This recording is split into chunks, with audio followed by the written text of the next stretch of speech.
Welcome to the Terrible Podcast with your hosts, sports journalist David Todd, and from SteelersDepot.com, Dave Bryan. Just a couple of Daves, chillin', talking Steelers. Now, here's Dave and Dave.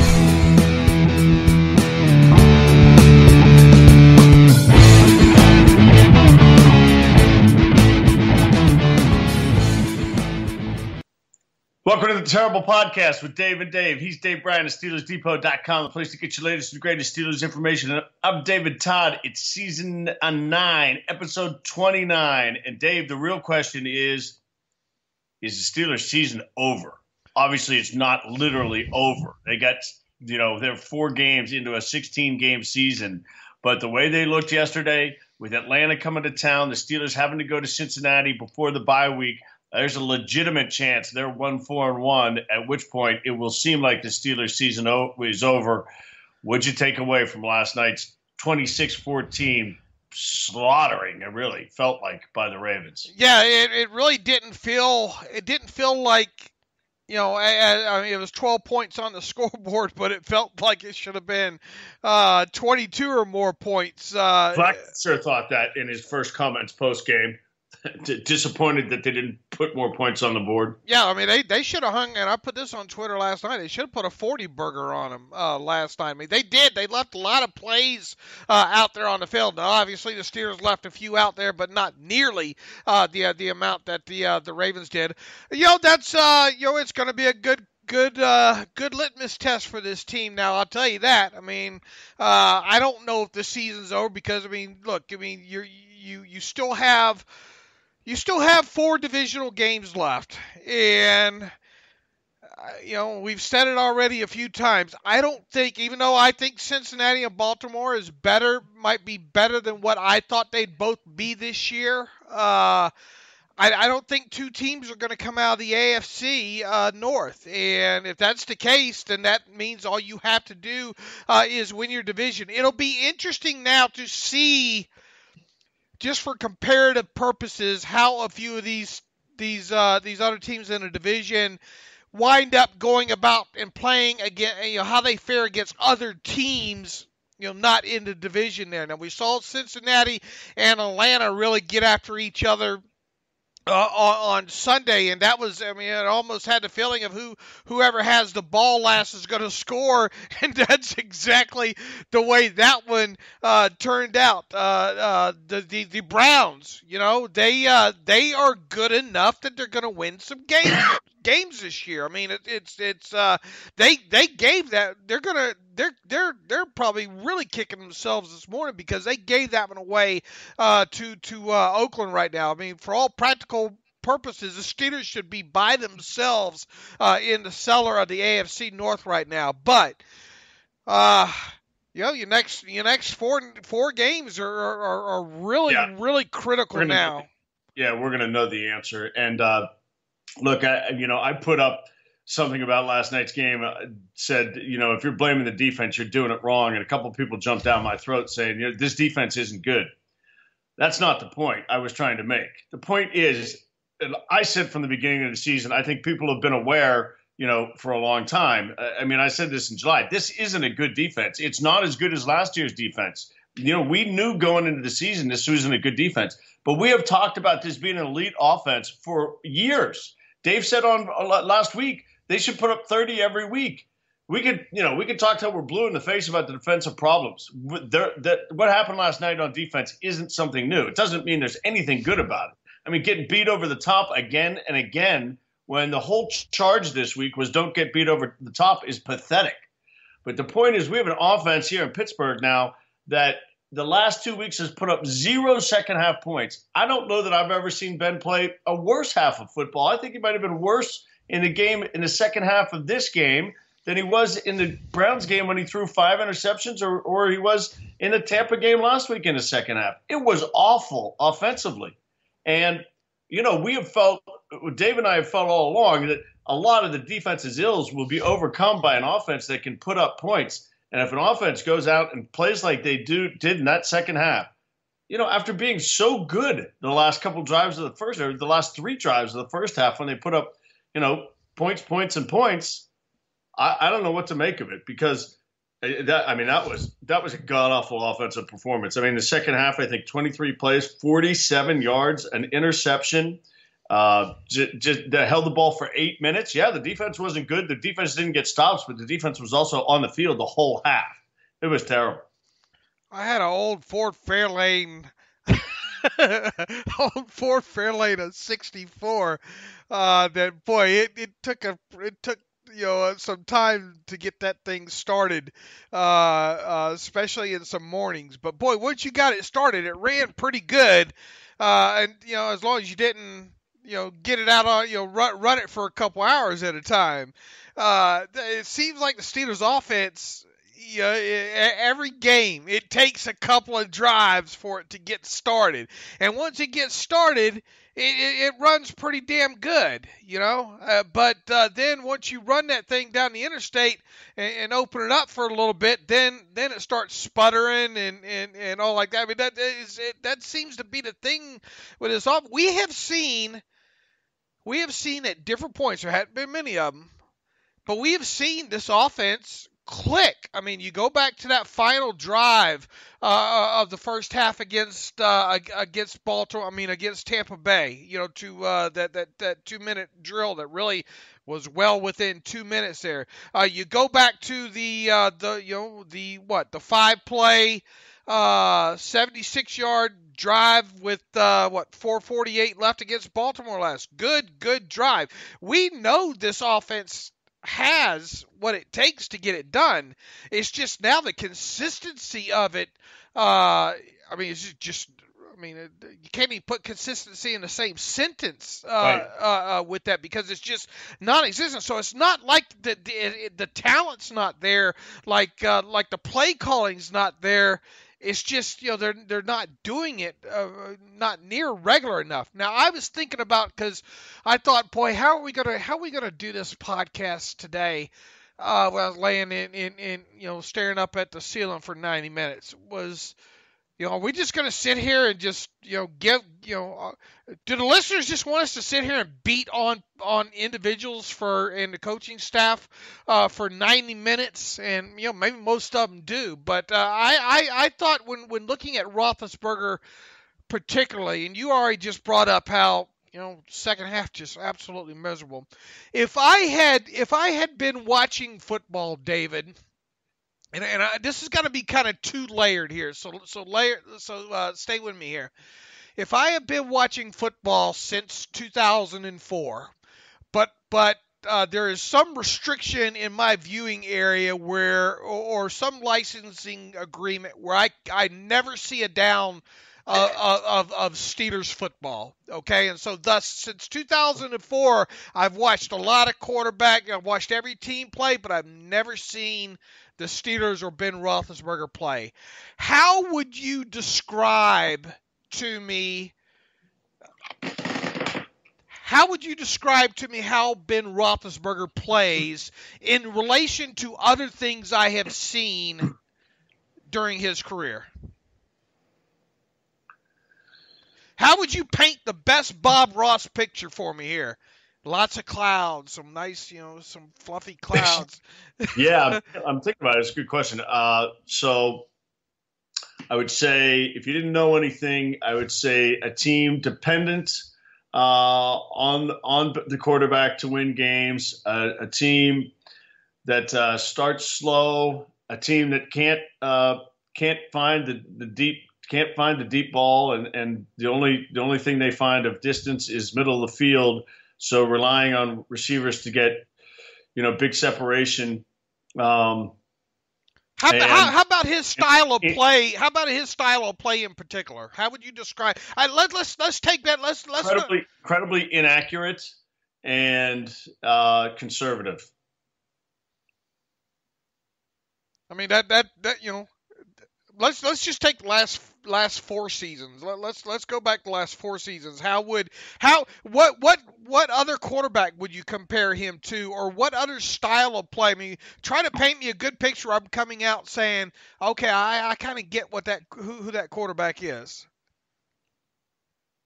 Or is that it?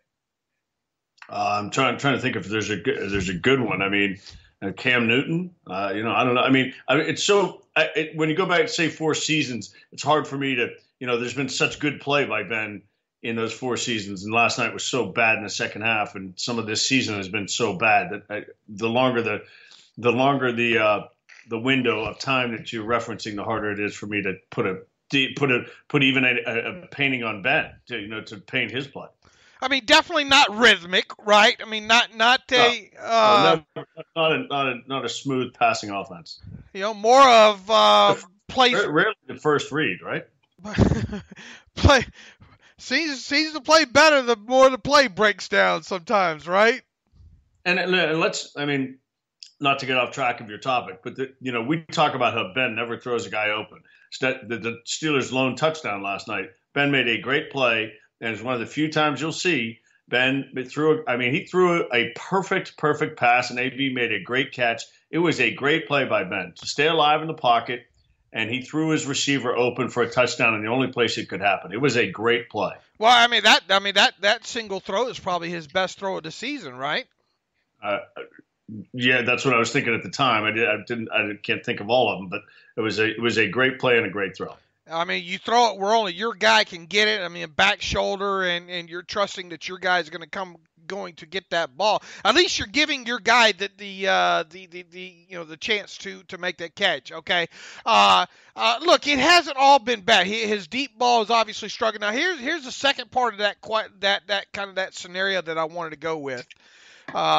And I'm going to criticize you here because I don't think you painted a good picture of trying to let me know. I admit I did not, so I apologize. Okay, so maybe a few of our listeners, how about try that for an exercise to get your mind off things today? Is how would you best describe? I've never seen Roethlisberger play, but I've watched plenty of NFL football since 2004. How would you best try to describe to me how Ben plays? Now, here's where I'm going with this. This year, these last 2 years alone, is Antonio Brown a better wide receiver than Ben Roethlisberger is a quarterback? God, it's such a hard question because they're so dependent. Yeah, I think Antonio Brown is. Just because the ball isn't delivered to him doesn't mean that we've seen his skill set diminish. Now, there are some people say Antonio is not getting the separation that he used to. That's harder for us to judge. I mean, yeah, but that's garbage. I mean, yeah, I mean, he it's not. There's nothing new going on with him. In my opinion, I don't think so either. I think he is just as good a receiver. Now, doesn't mean defenses aren't playing him differently, or defenses aren't, you're really selling out to stop him because they don't have to worry about Le'Veon Bell. Juju, as good as he was early, he wasn't particularly good last night. And James Washington's still finding his way. I mean, let's be, this is not a knock on James Washington. He's 3 games into his NFL career. He's not a threat. Calvin Ridley's a rookie threat. James Washington is not a threat yet. No, he's not. And, I mean, you see where I'm going with this. I mean, I think AB is still. I understand why AB is probably frustrated. Look, and it's not for a lack of targets. Let's get that out there. 11 more last night, still leading the league, I think. And if he's not leading the league, he's right there. And probably the most targets, I think. Through 4 games, I think it's the most targets he's had in his career through the first 4 games. So it's not that. Ben just has. I mean, he was low to AB. I mean, you go back. I already broke down. Prior to the game, just the other day, broke down.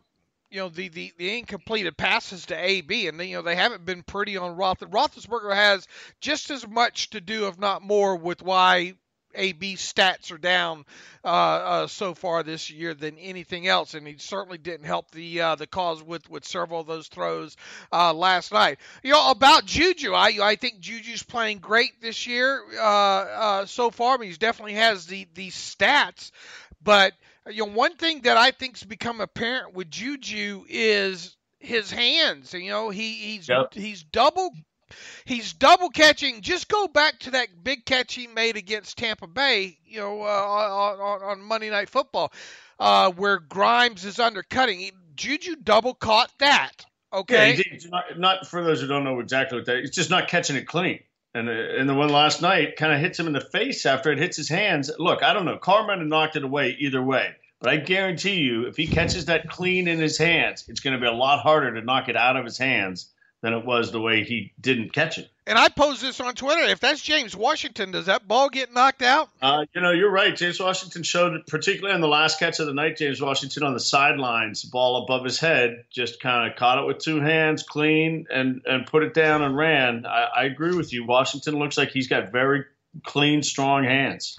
And you go back to that goal line play at the end of the first half with Juju against Tampa Bay too, where MJ Stewart is able to rip that ball out. That ball initially, that ball is a ball that I think Juju should have plucked out. So and not. You also had a drop on that out on the far sideline. Right. Couldn't have been 7 plays after I put that on Twitter about Juju double catching and all like that. Then he has that drop over there on the sideline. So yeah, little things like that. And the fact that I guess I kind of made my point where I wanted to go with Roethlisberger and Antonio Brown there. The fact that the offense, and look, I think Ryan Switzer is a good addition for the Steelers. I think it was a brilliant ad for Kevin Colbert on many levels. But in no way should we be sitting here on a Monday morning talking about Ryan Switzer leading the team in receptions. Right, but tied for third in targets. I mean, the thing is, he caught all his balls. Look, Ryan Switzer's a small area guy, and if you need, if it's 2nd and 4 or 2nd and 3, and you can use him to get 4 or 5 because that's what you're going to get, generally. That's what you do. And again, I've pointed this out in the past. It's ironic that the first ball thrown to him as a Steeler, he dropped because he's not going to drop many. And I'll be surprised if he drops more than, a couple the rest of the year. He's going to catch it if you get it to him. And so on those types of plays, he's the perfect guy to use. You can use him different ways. Now, that doesn't mean you throw it 3 yards behind the line of scrimmage on 3rd and 2 or 3rd and 3. And obviously with Suggs coming off the edge or whoever it was to maybe bat the ball out of the air or whatever, the Steelers just got beat on that play. It was, again, that's how they opened the second half. And I tweeted at halftime, run. If they come out, run, pass, I'm going to lose my mind. Throw the ball all the time because that's what's effective. And they come out in the second half, run, pass, punt.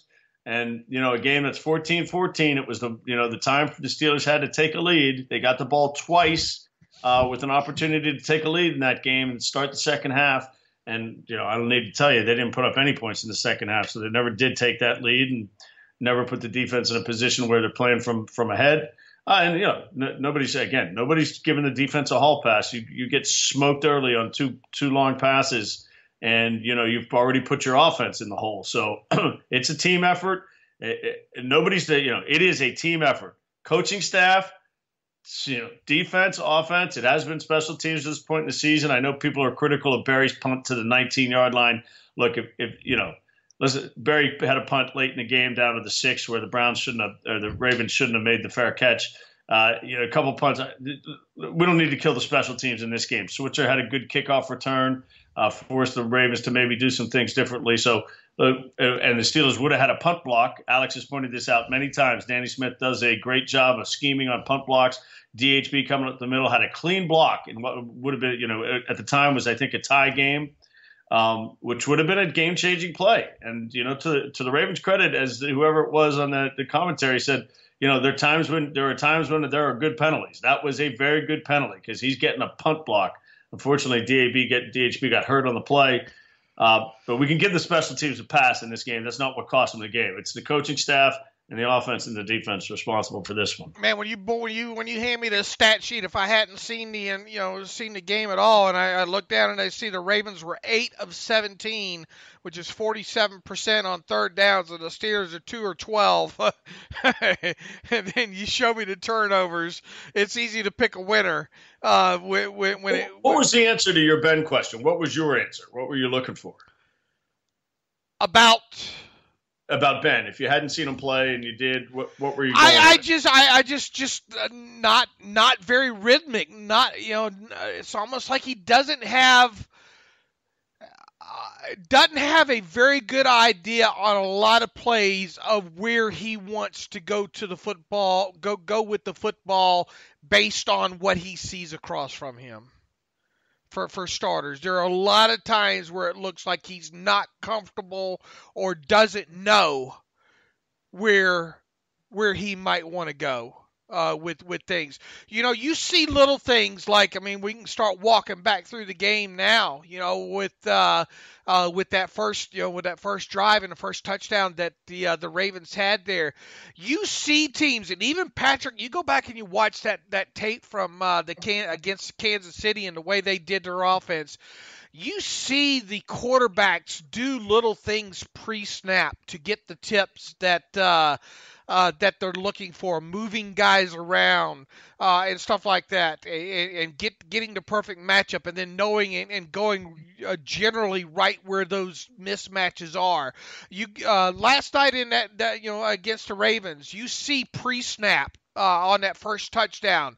The Steelers tip early that this is going to be a cover 3. They send Edmonds down into the box on the right side there. Flacco then shifts the tight end and the running back over to the other side. I assume, he's setting in motion A just to make sure to get the identification that there wasn't man there. And second, to increase the protection to the side of the field that he probably wants to go with the football there. Everything checked out for Flacco pre-snap there, that this was going to probably be a cover 3 defense there, and that he was going to get the coverage on the outside that he was willing to take a chance on, which was Smokey Brown against Joe Hayden. And that's exactly what he got. Joe Hayden did, I don't know if it was miscommunication or what, but Joe Hayden just late on there. That is Joe Hayden's, unless somebody can show me a quote or something different there, that is Joe Hayden's third of the field, and he's got to keep the lid on that. And what I didn't understand on that play, Dave, just watching it a couple times as well, is people remember the Ravens. Sorry, I keep saying Browns. The Ravens had 2 guys lined up on that side, toward the sideline, pretty split wide. And Sutton's lined up inside, and Hayden's lined up outside.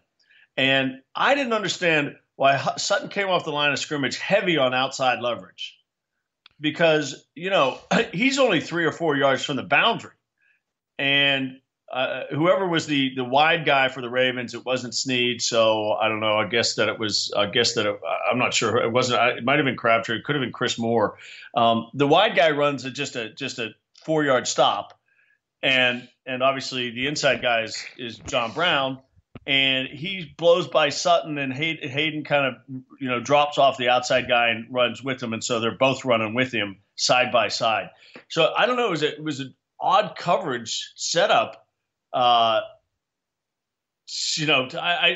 Look, yes, it looks like it certainly could have been quarters, and Hayden has the outside. I just didn't understand what Sutton was playing with outside leverage, kind of, almost pinning Hayden to the sideline.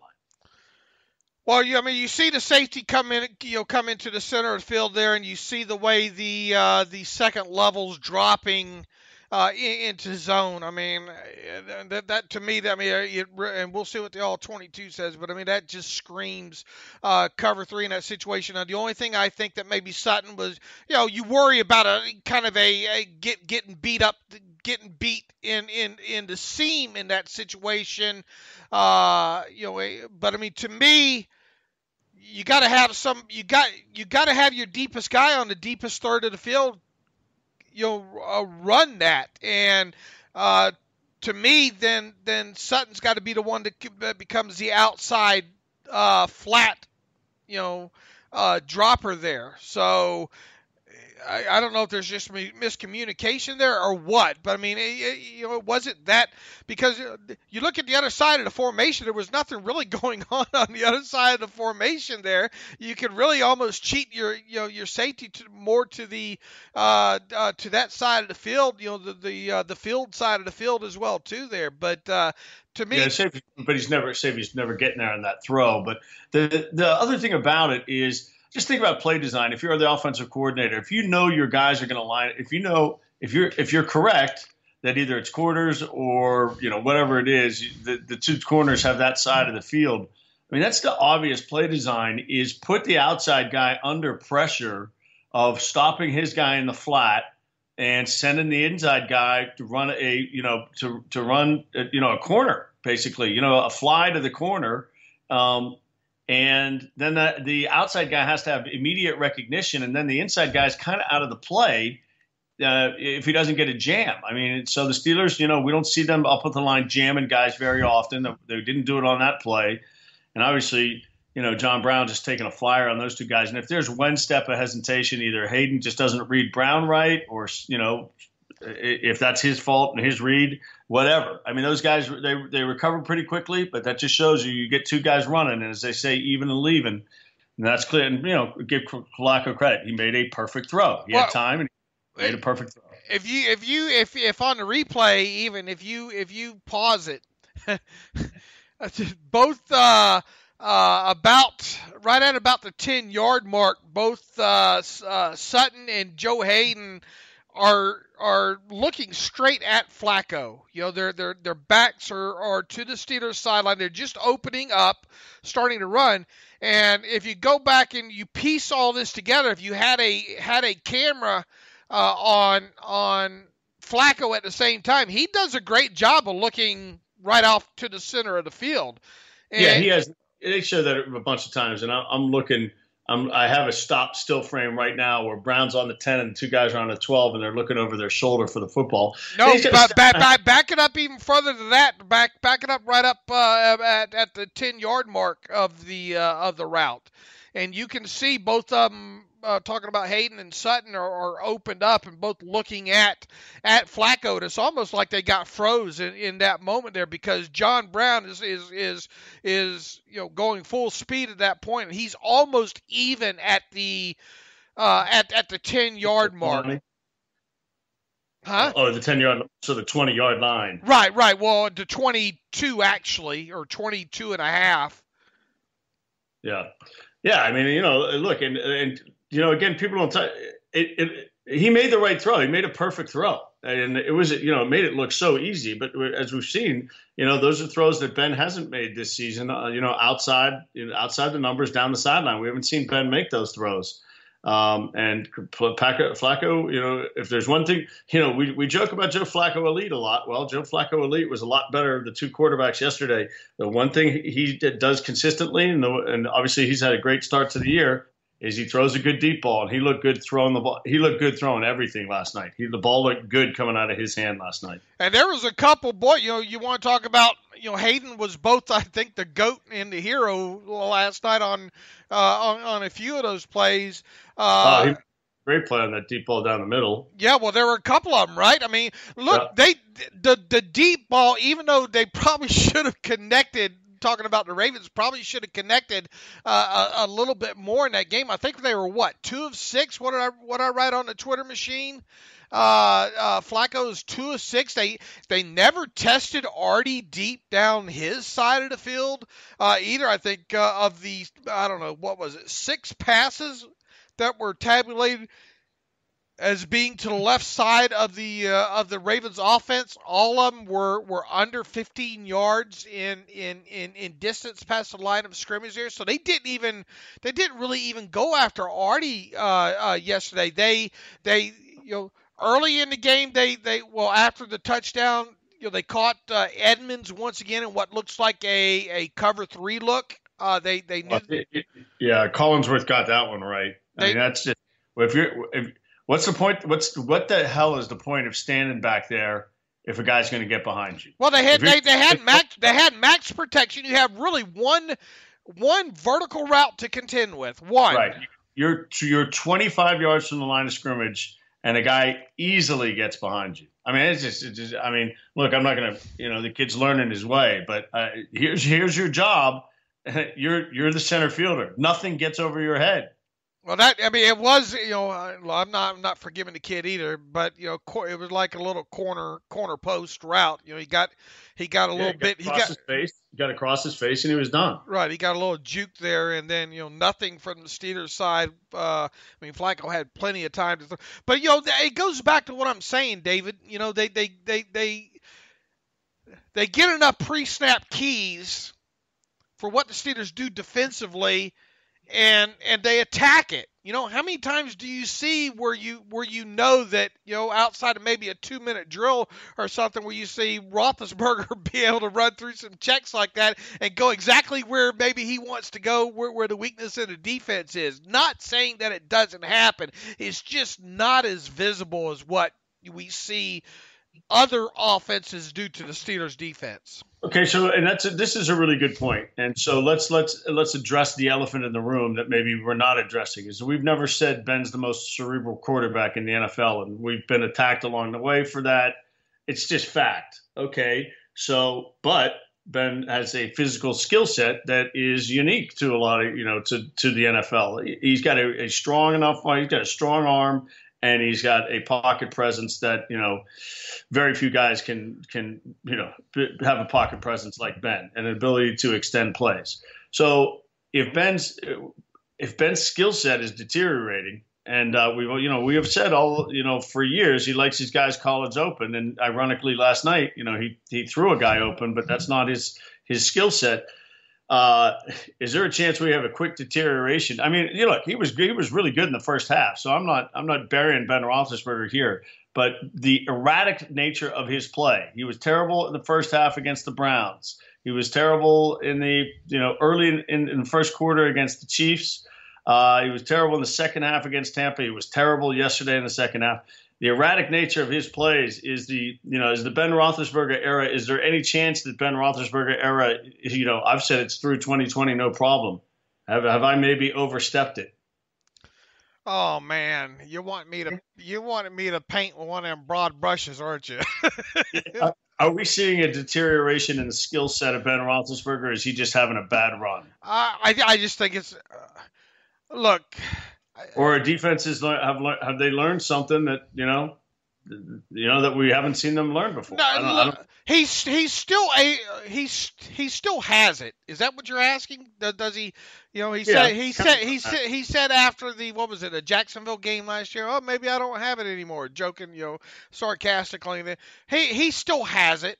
I'm not worried about that. I mean, I don't think they're doing him. None of it's doing him any favors to have to play from 14-0 down. They ought to just start the damn game at halftime. Save us all a lot of time. Because it just seems like they have to work so hard right out of the get-go of being. They haven't scored a point in the second half of the last two games, so that wouldn't be good either. Right, but it would save us a lot of time. Oh, right, yeah. I mean, I'm just looking at Ben's career completion percentage is 64.1. He's 64% this year. His average career average yards per completion, 7.86. He's 7.60 this year. Again, the TDs and interceptions are, 8 TDs, 5 interceptions. The turnovers are a big problem, and not that it looked like the Steelers were going to come back and win this game, but again, after a poor second half and not being able to do much, he threw an interception, and he probably could have they could have had another one on the next series. So he did not look good in that second half. Well, here's the thing too, and it's one of these advanced stats that I've been keeping up with since it's come out there with on NFL.com, and that's the intended air yards differential between what the intended air yards are and what the completed air yards are, and he's got quite a gap in there right now. So that that's letting you know that the differential's too high, that He's not completing footballs down the field with regularity, and that's one of the things that that Ben Roethlisberger and that Steelers offense is very reliant on, and that's the big play. And he's just not connecting, especially outside the numbers so far this year. I mean, he's hitting guys on kind of those Y crosses and stuff. Yeah, that was the play to Juju yesterday was the only real. I mean, look, Vance McDonald turned something into a big play. Jesse James got a 23-yard gain on a catch and run. But yeah, Juju on that cross from right to left was, that was the only big play they hit. He's getting those, in the second level there to the Jesse James, to the Vance McDonald's, to the Jujus, those kind of passes he's hitting, but he's not hitting stuff really out, and even really the touchdown throw to AB was more of a breakdown play, right? Yeah, that's improvised, yeah, for sure. Stretching the field vertically up over the top. Now, is this lack of separation? Is it just him? A lot of you look at a lot of these though, David, and this showed up in my breakdown of the balls to AB. A lot of them are not even catchable footballs; they're landing out of bounds. So you're not even giving your guy an opportunity to catch the ball on probably half of these incompletions outside the numbers on vertical balls. So that's something. Now, people are saying on Twitter, I'm tired of, or they're saying in general, I'm tired of Ben not practicing on Wednesday or whatever. Is that an issue? How much do they act? You've been to practices on Wednesday before, right? What actually, what gets done on Wednesday? Look, they're putting the game plan in and starting to execute plays. I mean, he's getting fewer reps, and how much does that play a role in any of this, or does it? Well, here's the question: if you've been playing with Antonio Brown for 7 or 8 years, and you've had 5 years of arguably the best quarterback wide receiver relationship or certainly statistical results in the league, is there any reason to believe that the next year the problem would be you're on a different page of communication and you can't sort it out yourselves and you need more reps? It doesn't seem to make any sense. Now, it doesn't mean that it does make sense. It just doesn't seem to make any sense to me that these guys have been able to communicate. So what's different? Well, obviously there is one thing that's different. You do have a different offensive coordinator, and has the offensive coordinator disrupted that chemistry? I wouldn't think so, but you at least have to ask the question. I mean, I guess there are two things that are different. I mean, you didn't have Le'Veon Bell the whole time, but Le'Veon Bell's not around. So let's acknowledge that, of course, and let's acknowledge that the offensive coordinator is different. So are those two things in some combination the reason that Antonio Brown and Ben Roethlisberger seem to be out of sync? To me, that seems to be a stretch. It seems to be better. I would bet it's better preparation by defensive coordinators and better defensive play. But we just saw the Browns gave up 45 yesterday. The Bucs gave up 48 yesterday. It's not like the Steelers have played teams that are, monster defenses, and I do think Cleveland's defense might be okay. But, man, everybody else is putting up points like crazy. Steelers aren't doing it. Roethlisberger's completed intended air yards so far this season is a dismal 4.5 yards on average. That's terrible. That's it goes Sam Bradford 3.9. Eli Manning 4. That's not at all surprising. Blaine Gabbert 4.1. He's played 5 snaps. Okay. Nick Foles 4.1. Ben Roethlisberger 4.5. Marcus Mariota 4.5. Andrew Luck 4.6. And then you start climbing. Blake Bortles even has a higher average completed air yards of 5 than Roethlisberger does. Now it's still early, and you don't have a lot of you'll get more the haves and the have-nots, I think, as time goes on. Patrick Mahomes, his average completed air yards is 8. It's double, almost double what Ben's is. His is 8. Ryan Fitzpatrick, 10.1. Matt Ryan, 7.8. Baker Mayfield, 7.5. Goff, you want to talk about somebody on fire right now.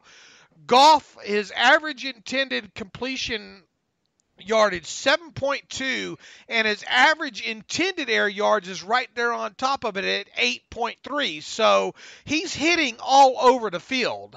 He's not just hitting his deep ball, but he's hitting short to intermediate one too. And I think he's got one of the better lowest differentials in the league right now. So Ben is not hitting down the field, plain and simple.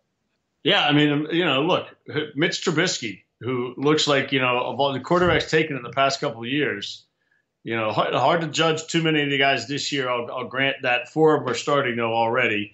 And the one who's not is Lamar Jackson. And you felt like Trubisky was the first guy taken out of these guys. And number 2, coming into yesterday's game, I might have taken every single quarterback taken in the first round the past 2 years out of Mitch Trubisky. And he just took that Tampa defense apart for, 6 touchdowns, 5 in the first half, touchdown passes.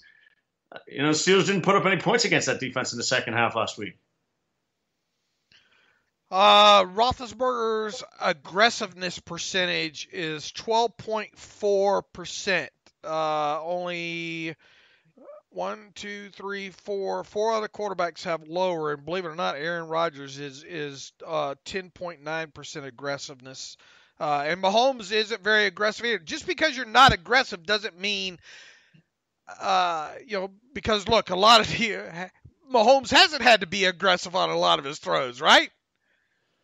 Well, yeah. I mean, look, you hit. So right. I don't know that the sample size is big enough to make too many conclusions about that. But the Steelers offense. Let's talk more.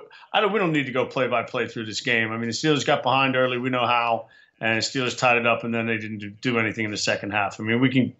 I don't think we need to go through it in detail. And technically, they should have been down. They probably should have been down 21-3 at one point during the game. Well, right. They did make a play. I mean, a lot of people said that last night. They said that, they could be down 28-3 or whatever. But, you can't just rip them for all the bad plays and give them no credit for the good plays. Sean Davis made a good play with Sensible at the goal line. And, yeah, it could have been a different way. But that's like, the fumble that the Steelers didn't get against the Chiefs.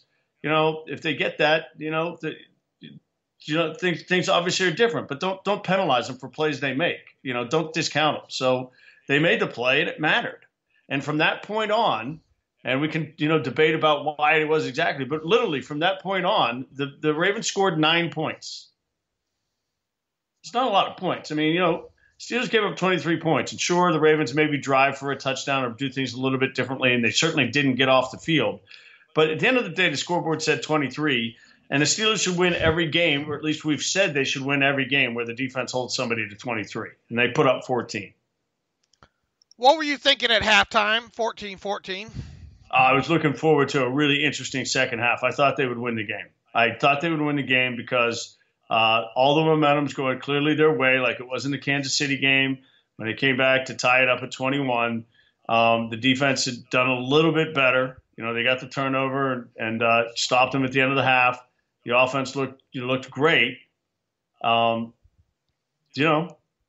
I thought when they were running off that field at halftime, I thought, man, they're going to enjoy those orange slices and Capri Suns in the locker room because they have to feel like $1 million right now to be tied at 14, and all them team moms are going to have some happy children in the locker room tied at 14. I was with you. I thought they'd come out and I thought, okay, the worst part is behind us in this game, that they're going to come out and really start putting it on them at that point, that at least the offense would have outscored the Ravens offense at that point. It wouldn't have taken much either, 9 points. Now that's not any credit to the Steelers defense, because make no mistake about it, they could not get off the field in certain situations there. It allowed the Ravens to chew up a lot of the clock in the game. It was almost as if the Ravens said, look, we'll gladly just just eat up some of the clock and take these field goals that you're going to give us because, A, we know we're going to get them because Tucker, once we cross the 50, does not miss these things. And second, we're just not overly concerned about your offense. So we don't, in turn, it was like a slap in the face where the Ravens said, there's no reason for us to be aggressive in this second half because we got your offense figured out. Ravens haven't given up a touchdown in the second half this year. First team in 12 years to do that through 4 games. They did. We haven't talked much about the coaching, and Mike Tomlin was pissed off when that Steelers had 12 men on the field on that 3rd and 10. Third time this season they've been penalized for 12 men. And look, here's the thing: it can be Mike Tomlin's defense. You make it whoever defense you want to make it. Mike Tomlin's not the signal caller for the defense. Now, you can blame him for the defense. It's fine. He's the head coach. He gets blamed for everything that goes wrong, and he should. But he's not the signal caller for the defense. So he's not calling the scheme each play. So that interaction, that is on Keith Butler and then the position coaches. And I'm with everybody else. I don't know how Joey Porter has a job. But between Porter and Olszewski and the rest of them, Tom Bradley and the line coach, I mean, they got to get this stuff sorted out. But that's Keith Butler's job. He's got to know exactly who's going on and who's coming off every single play. And in a 3rd and 10 situation, that's a crucial down in the second half. And Mike went over there and he chewed whoever it was out. They never got the camera far enough, but I assume it was Keith Butler that he's chewing out. And he's just, come on, it's got to be better than that. And yeah, that's coaching. And when the other team comes out and shuts you out in the second half 2 weeks in a row, that's coaching too. I mean, I cannot believe Randy Fittner came out and went run pass to start the first drive of the second half. I cannot believe they did that. It was just so predictable. I cannot believe they did that. And of course, there was run pass punt because they didn't do anything. And then they got a first down in the next drive, I think, because they passed on whatever. People know how it went. They didn't move the ball at all in the second half. They had 47 yards on 23 plays. And, some of that was at the very end with garbage. Yeah, I understand, but that's because they didn't do anything before that when it mattered. It's just with this substitution, and it's constantly communication this and not trusting the defense this. The pieces that you got out there are not getting it done. Okay, so we've killed the secondary, every week. We've given the linebackers a pretty hard time. Man, Steelers' defensive line is non-existent. Did you hear Cam's name once last night? Tuitt got pulled a couple times. I think he made one play. Hargrave got half a sack after I ripped him for not having heard his name being called since the week 1 against the Browns. I mean, Big Dan's getting snaps over him. I mean, guys on the defensive line, they're not making plays. Well, they did run. Not that it's an excuse, but the Ravens. It'd be interesting to go back and chart and see how much max protection they used. I mean, they seem to be okay with running a lot of max protection in the second half there. There was some pressure at times, but I mean, obviously not enough. I mean, the 3rd and long that ended up being the 12, was the 3rd and 16 or whatever, the one that where the 12 men turned it into a 3rd and more. It was I think it was a 3rd and 10 or a 3rd and 11 that became a 3rd and 5 or a 3rd and 6. Right. Then they hit that nobody White.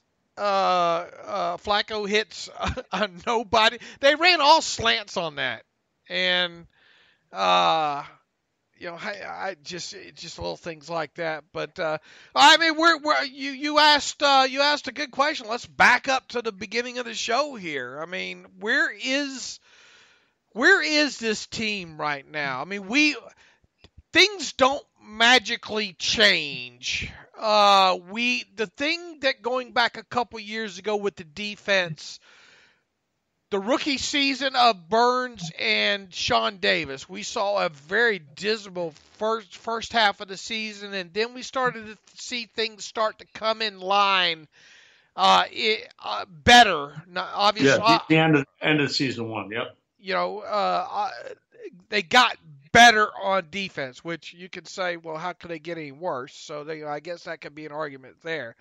The thing is you have fewer younger players that you're trying to integrate into this thing right now. Meaning, Edmonds, and you would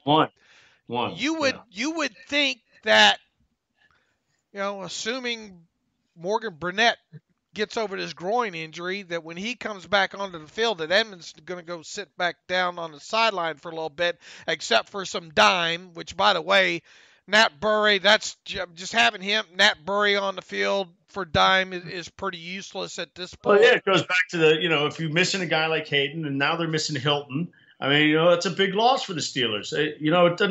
It's because you have to put somebody else on the field later in the whether it's Cam Sutton or Sensabaugh or Burry. I mean, the Steelers' depth at that position. Burry signed to be a special teams player, and that's what he was signed to be. He wasn't signed to be a nickel or a dime safety in there.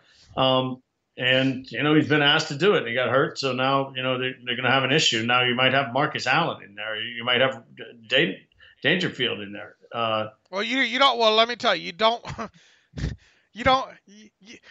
You put Dangerfield or Marcus Allen in there, you're going to get the same results.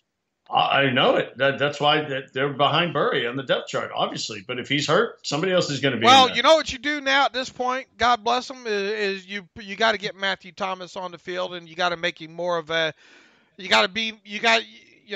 Less substitution. Throw the kid out there now. I mean, what do you have to lose by? Well, I don't know. You're not taking Bostic. You're not taking him off the field. Why not? Why not? Well, he might be your best defensive player. I mean, I don't think you're I don't think you're throwing this. What is Bostic do? And look, I think Bostic's great against the run, but I mean, how many teams are really running against the Steelers right now? Where is Bostic's plus to you outside of playing downhill? And I don't know. If you're taking your best performing guy off the field, I don't know that's the solution. You're taking him off the field and dime, right? Why? I don't know why Vince isn't coming off the field and dime. I mean, he played 100% of the snaps last week. I haven't looked at the numbers, this week. Well, he's wearing a green dot for he's not the only one who has one. It's not. Look, here's what I would do. I would start getting Matthew Thomas, and why isn't he to this point? Because he's a rookie and he probably his head's spinning, already spinning. But it's not like you're getting breakdowns with more experienced guys on the field anyway. My point being is you could probably put Thomas on this field a little bit more and have to substitute less. And he can play downfield, it seems, from what we saw during his limited time during the preseason. But you're not thinking like he's going to be a magic elixir and this defense is going to be great with Matthew Thomas. I mean, is it going to get worse? I mean, it can get worse. For sure it can get worse. No, I think he can carry some guys.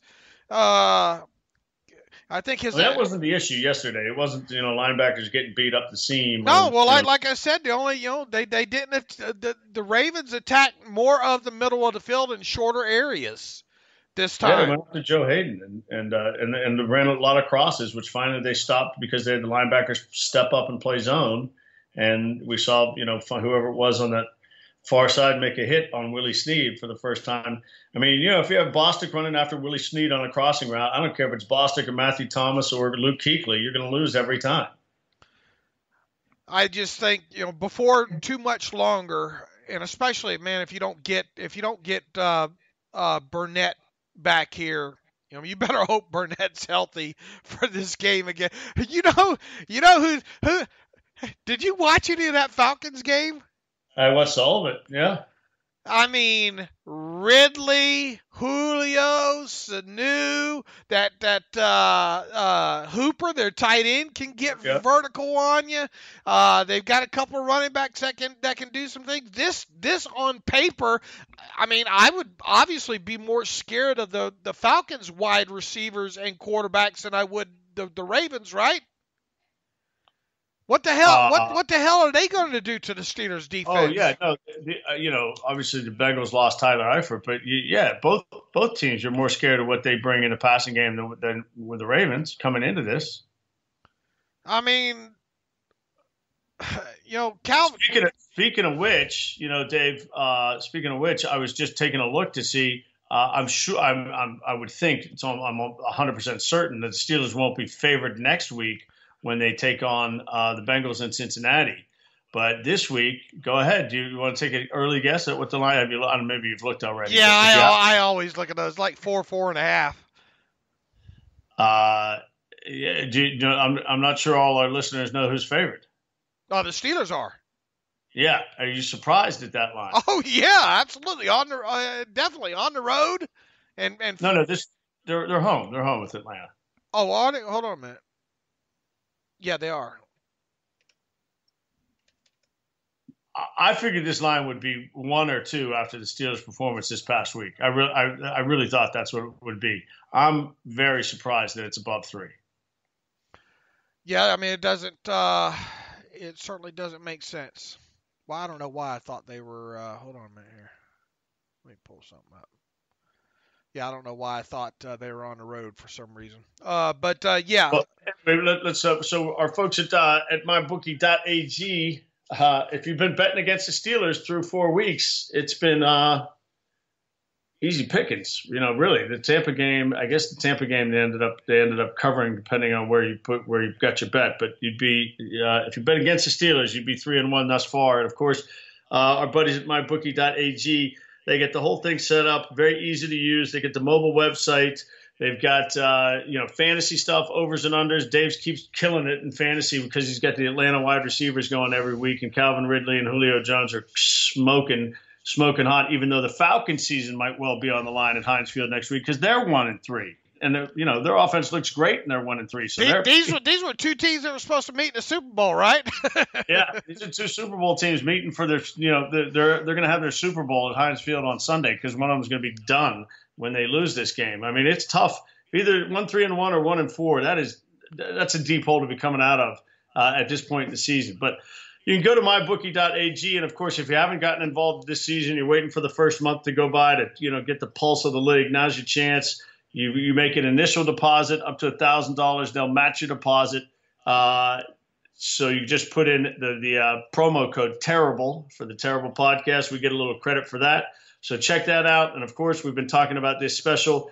Any deposits you make after 7 p.m. Eastern time, starting at $100 or higher, you get a free $25 match play. And you put that in Terrible25 at mybookie.ag. Our buddies over there. We are full force in the season, and it's clear that not a lot of people know what's going on in the NFL through 4 seasons. And Dave and I, again, kind of had mix and match success picking all the games on Friday. So check it out, MYBOOKIE, mybookie.ag. Use the promo code TERRIBLE and Terrible25. Yeah, Ridley and James White of the Patriots were 2 nice daily fantasy type players to have the last couple of weeks here, and especially on Sunday here.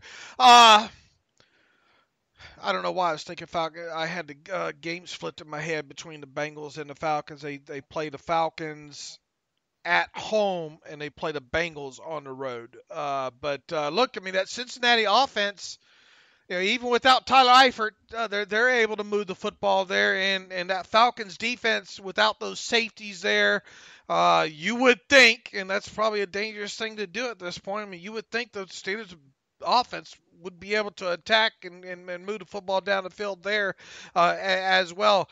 Look, I mean, if this here they are.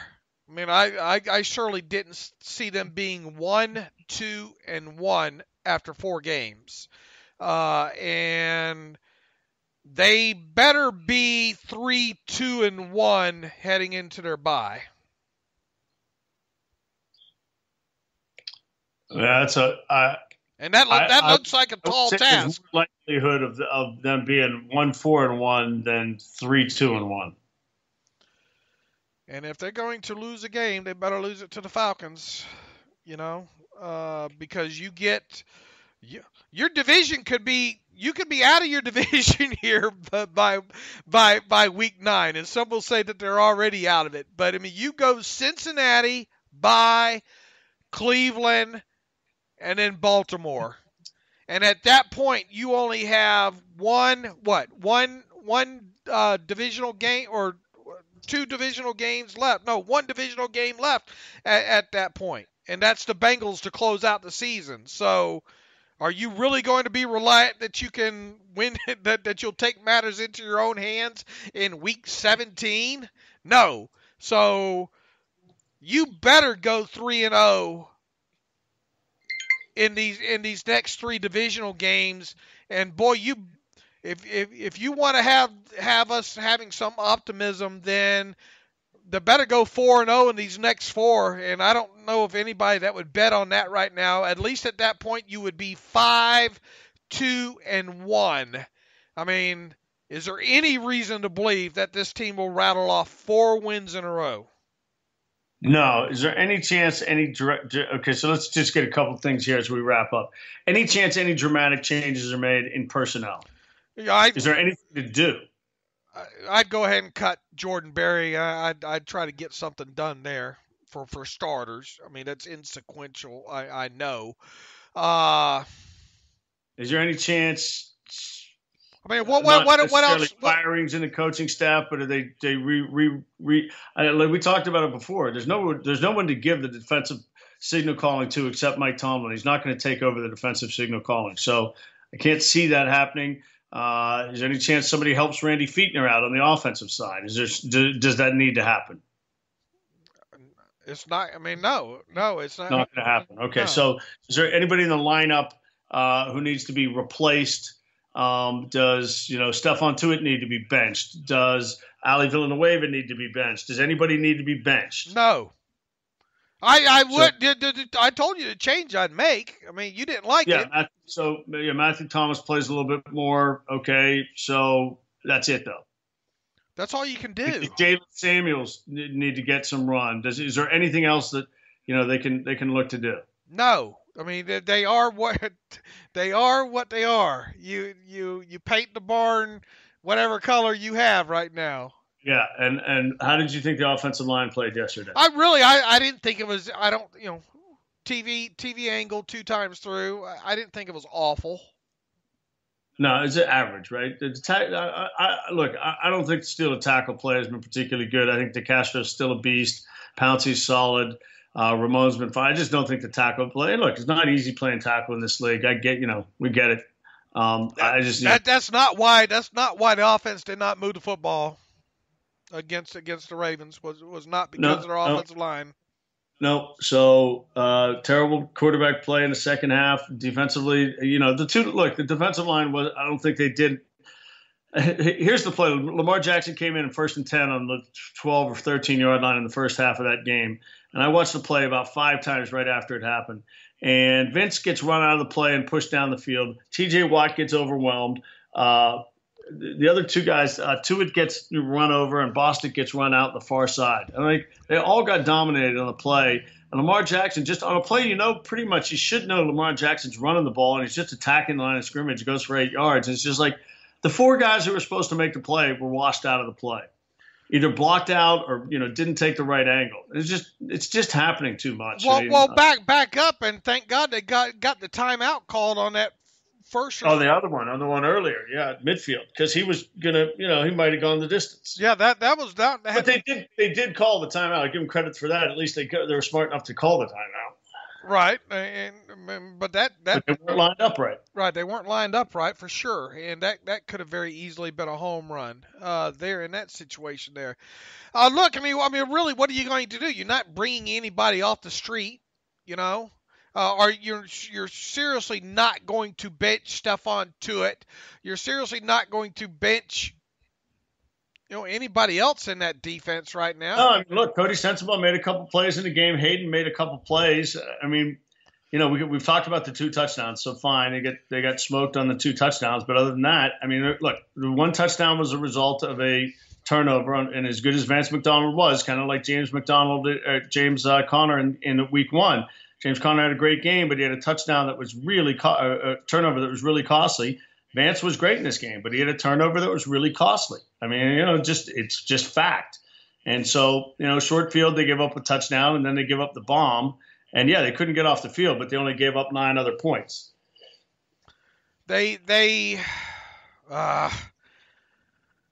need to go ahead and get Matthew Thomas on the field some.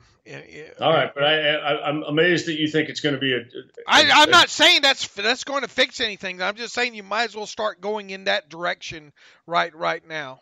And especially if you're not going to get Burnett back. And look, I mean, how much of a loss was Mike Hilton? Was it a huge loss? Yeah, I think it was a huge loss. I've said this before. I think he was the Steelers' one of the top 2 or 3 defensive players last year, and so far this year, I think he's been the best defensive player. How big of a deal was it not having him last night? I mean, how many plays? I don't think it was the game, but you have a guy who can blitz effectively. You have a guy who's back there in the back, and maybe Willie Snead's not making all those catches. I think it's a big loss. I mean, I'm not willing to discount like Hayden being out against Kansas City and Hilton being out in these games. I mean, it's a bigger loss to me than Matthew Thomas coming in and taking snaps from somebody. I think the thing that's concerning is there are a lot of concerning things for sure, but especially on the defensive side of the ball, is that they only hit them for two down the field deep plays. Now they should have been a couple more, but they didn't. They for whatever reason they did not hit them, and the fact that you got beat basically underneath, that's concerning as well too. Now the tackling has been a little bit better, but when they are tackling these guys, it seems like it's another 3 yards. A guy's being it just seems like the yards after contact with even the guys that are making the tackles on the Steelers defense are going for 3 or 4 yards. You know what I'm saying? Yeah. In that, falling forward, getting to stretch the ball out. I mean, that was a hell of a play by Jefferson. And Artie came up and made a nice play or 2 on the outside on here.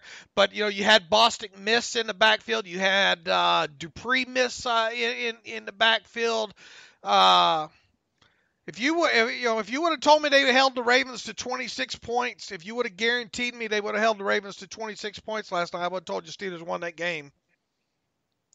Yeah, I would certainly said that at halftime. They scored 2 in the first. They're getting the ball open a second. Yeah, 26 should, Steelers will put up 27 or 28 or more, and obviously they did. All right. And by the way, footnote, Justin Tucker's still good. and Sam Cook as well too. Those guys just don't miss. It doesn't seem like there when it comes there. All right, we'll work on trying to get a Falcons beat writer for Wednesday. The all 22 can't get out soon enough for my liking.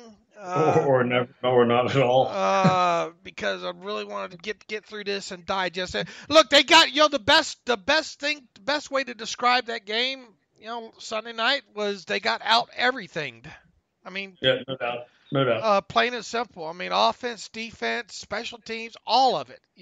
That's a mighty big bag of popcorn, right. In your backyard. Yeah, in your own backyard at that. I mean, it was bad. Okay.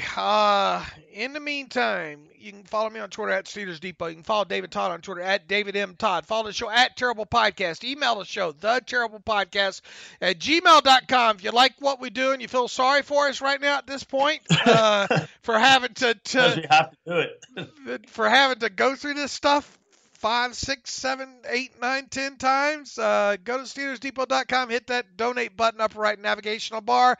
We do have the ad-free version of Steelers Depot available. Go to SteelersDepot.com, hit ad-free in the upper right navigational bar as well. And we'll get back after it on Wednesday the best we can. As always, thanks for listening to the Terrible Podcast with Dave and Dave.